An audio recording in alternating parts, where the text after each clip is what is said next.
चांदनी रात में एक शरारती बंदरिया मीको जंगल के अंदर चली गई।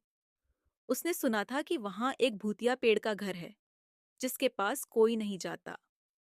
लेकिन मीको बहुत बहादुर थी और उसे डर से कोई फर्क नहीं पड़ता था।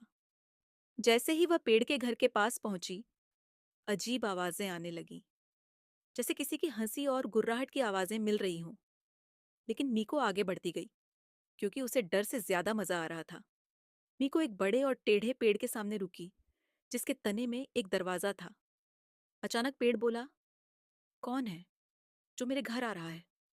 मीको थोड़ा चौंकी, फिर हंसते हुए बोली, अरे वाह, ये तो बोलता हुआ पेड़ है।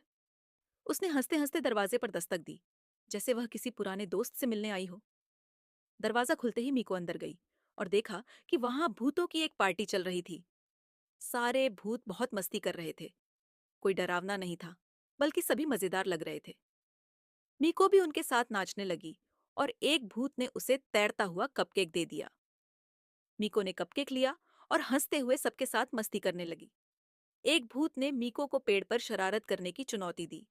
मीको ने फौरन पेड़ की एक शाखा पर रस्सी बांध दी। जैसे ही पेड़ ने बोलना शुरू किया, मीको ने रस्सी खींची और पेड़ जोर से छींक पड़ा। छींक के साथ इतनी तेज हवा चली कि सारे भूत हवा में घूमने लगे। मीको इतनी जोर से हंसी कि उसकी आंखों में आंसू आ गए। रात के आखिर में मीको ने अपने नए भूतिया दोस्तों को अलविदा कहा और वापस जाने लगी। अब उसे जंगल डरावना नहीं लगता था, बल्कि मजेदार लगने लगा था। वह अपने घर लौटते हुए मुस्कुरा रही थी और पेड़ ने धीरे से कहा, मीको, फिर से आना।